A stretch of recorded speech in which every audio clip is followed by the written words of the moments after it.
Galatians 6:24 says, "But the Holy Spirit produces this kind of fruit in our lives: love, joy, peace, patience, kindness, goodness, faithfulness, gentleness, and self-control. There is no law against these things." Sorry, so that's 22 and 23. Today we're going to be talking about specifically the fruit of peace. And so another verse, we hear peace that transcends all understanding. And if you want more peace in your life, if you want to feel more relaxed and more calm in your life, this video is going to be perfect for you. So let's jump right into how to get more peace, and let's talk about that. The Greek word for peace used in the New Testament, irene, and it comes from eiro, so to join, to tie together into a whole. It also means properly, wholeness, that is when all essential parts are joined together. Peace, which is God's gift of wholeness. So in talking about this peace, what I want to talk about and what will be helpful for you is figuring out how to get this in your life.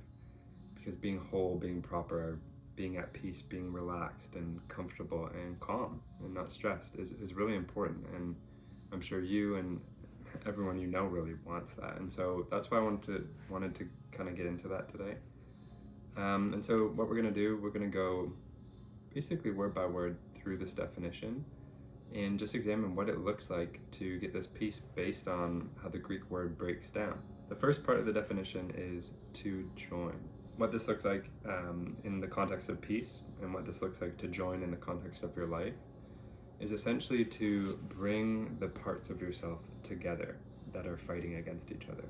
So you have different parts of yourself. You have your mind, you have your spirit, which is the part that connects to God. You have your emotions, your feelings, and then you also have your physical body. A lot of times people sort of prioritize one over the other, or sometimes they fight against each other. And what peace is saying is the first step to peace is to actually join these parts together. If parts of you are maybe angry at each other in some sense, if they don't have grace or they're very critical of each other, that's not going to be joined together. They're fighting each other. They don't want to work together. So the first step of peace, getting more peace in your life, is to essentially join together the parts of you. Let me give an example. Let's say you're procrastinating on something. Your mind is telling you to do that thing. You know cognitively that you're supposed to do that thing. Let's say it's a project at school or work. You know you have to do that. Your emotions are saying, no, I don't want to do that. That's not for me right now. But your mind is saying, no, we have to do that. So your mind is fighting against each other, right? And that's going to cause the opposite of peace: anxiety, stress. You know, when you procrastinate, you don't obviously feel good, even though your feelings are telling you not to do that thing. It feels bad. You feel anxious. Your mind starts to get worried, and you're fighting against yourself. So the idea is peace, this irene, it means to join together the parts of you. The next part of the definition is tie together into one. That looks like, now that you've joined everything, now that parts aren't fighting against each other, you can actually unite these parts and make them one thing. So they're tied together. The mind, your body, your spirit, your emotions, they're all one thing. They're not each working in different directions, all trying to do their own thing. They've all been united and they're trying to do one thing. Let's do an example. Let's say you feel sad about something, you're grieving something. What it would look like to work together is, sadness is an emotion, that's the emotional part of yourself. What it would look like to work together is that your mind actually validates your sadness. So instead of criticizing or judging your sadness and saying, why are you so sad, get over it, your mind says, wow, I hear you. That's really difficult what you're going through. That sadness makes sense given what happened.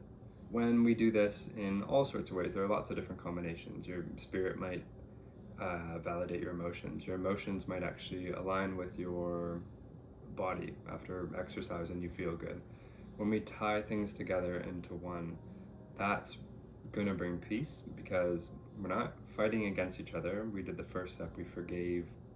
Our different parts are having grace. Our different parts aren't saying, I'm gonna criticize you and judge you. And now they're working together, not just not fighting, but also working together. That will make everything in you and around you feel way more calm and relaxed, and you can do one thing. The next word is properly. So in the definition it says properly. The definition of actually the word properly means done in the right way. So when we say something is done properly, it's done in the right way. What this means for peace is that it needs to be done in the right way. And I'll say two things about that. There are two ways to do it in the right way. The first is being gentle, so being very gentle with yourself. The second one is being real, authentic, honest about your pursuit of peace. So with gentle, let me give an example. Your parts are joining together, they're tying together into one whole. You can't just cram them in there. If one of them actually doesn't want to go and is saying, no, I'm really struggling here, you can't just put me in the bundle with everyone else,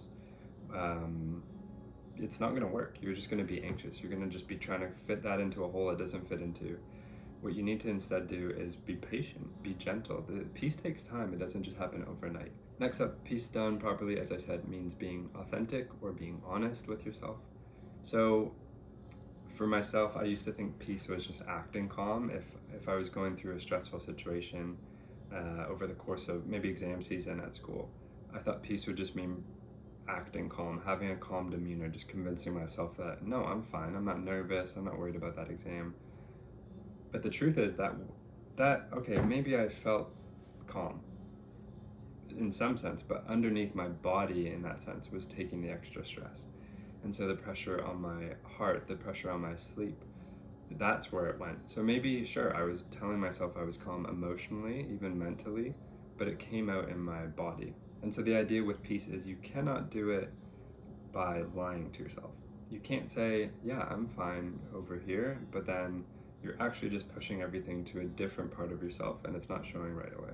That will present later as probably health issues or mental issues. And so when you're pursuing peace, when you're doing these steps of joining things together, when you're doing the step of making sure everything's working for one purpose, essentially what you have to do is do it gently, like I said, but you also just have to be really honest about where you're at.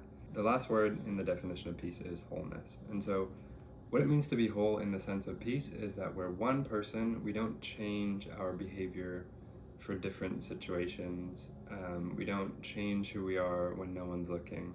We're one person. We do one thing all the time. And that thing is hopefully going to be try to look like Jesus, try to live for him. And when we do this, everything gets way more simple. So let me describe one quick example and then we'll wrap up here. Picture that you're going through a really difficult season in life. What wholeness would look like is to face that season head on. Every part of you working together goes into that and says, I'm going to do this as me, as one unified person in Jesus. The alternative is you say, this is way too hard for me. I'm going to have to leave one of my parts behind. I'm going to either have to leave my mind behind, which means I'm just going to numb out, just get through this season and move on. Or I'm going to need to leave my emotions behind. I'm going to need to suppress what I'm feeling, just get through this difficult situation and then move on. You can do this also with your body. You can neglect taking care of yourself, sleeping well, eating well, exercise. You can do this with your spirit by compromising your morals to get through something. That might look like being a bit shady or unintegral with your money or maybe finances or whatever it might be, even the way you're speaking to other people. And so the whole point is peace is only going to come when you face the difficulties of life and the good parts of life, but mostly the difficulties of life as an integral person, as one person. In practicing peace this way, that's essentially how you get what you want. You want to be more calm. You want to be less anxious. You want to get through difficult seasons with more clarity, with more relaxed demeanor, with more wisdom. This is how you do it. You stop fighting against yourself. You stop leaving parts of you behind. You work as one unit with every part of you, your mind, your emotions, your body, and your spirit. Unite everything into one. And that's where the fruit of the spirit of peace comes from. You don't just get peace by trying to do it. You get peace by doing all these other things that build or grow the tree that produces the fruit on it of peace. Once you've done this, you can pull from that fruit. Now when you go through a stressful situation, you can take that fruit of peace and apply it to what's going on, and you'll feel way more relaxed. You'll feel way more like you're walking in God's will, and things will just make more sense to you. I really recommend trying these things. The tension in your life will start to dissipate. The stress in your life will start to relax. So try it and let me know what you think. Thank you for watching. I really appreciate your support. You can let me know if there was anything that resonated with you. See you in the next video.